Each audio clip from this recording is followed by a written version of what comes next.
After an impressive opening weekend, the Seminoles are back home for round number 2 as they take on the USF Bulls at 11:30 a.m. on Saturday morning.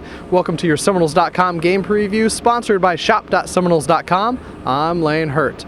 That 11:30 a.m. time is very unique for the Seminoles.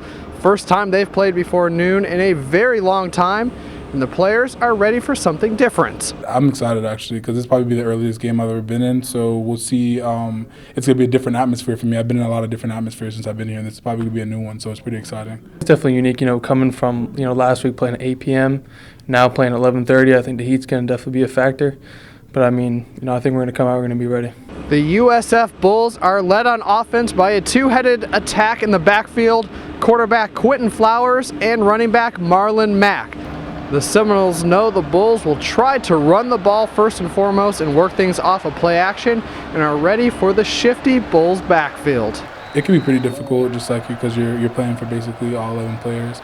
So it's gonna be a challenge containing him and making sure that we keep him in the pocket and making sure that we don't break any big runs on him. But last week was a running quarterback. This week he might be a little bit faster, but in terms of discipline and stuff like that, it's going to be the same. They're pretty spread out, just like Texas State was. They'll go with some four wide. They have a pretty mobile quarterback. They got some great athletes on their team. What to look for from the Nole defense? Which guys who had big games on the first Saturday of the season can replicate that in game 2? Guys like Josh Sweat, Giorgio Newberry. Which of those guys can step up and be stalwarts on that front line for the Seminoles? Now for a look at the Florida State offense versus the USF defense, here's Jonathan Shalacy. USF's defense is coming off a game in which they shut down FAMU's offense. They surrendered just 3 points and 182 yards of total offense. Definitely really athletic. That's what I really learned from last week to this week. Definitely really athletic team, great team, well coached, so it's going to be a great game for us. The Seminole offense exploded for 636 yards of total offense against Texas State. Dalvin Cook picked up right where he left off, rushing for over 150 yards in that game as well.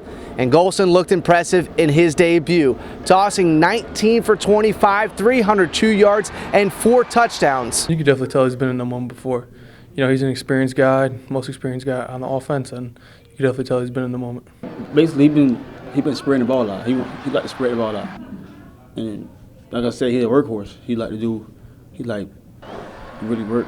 What to look for is in that backfield, Mario Pender and Dalvin Cook. For Cook, he's looking for his 5th consecutive 100 rush game. It'll be the first time since Greg Jones in 01 and 02 to do that. Mario Pender's coming off a career game. If those two get it going, look for the pass game to open up once again.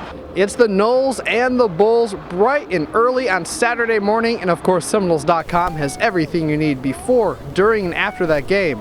Twitter, Facebook, Snapchat, during and before the game, afterwards as well. Video highlights, post-game reaction, and of course senior writer Tim Lenefelt will have his recap and analysis as well. That'll wrap up what we have for now. We hope to see you inside of Doak Campbell Stadium on Saturday. Go Noles!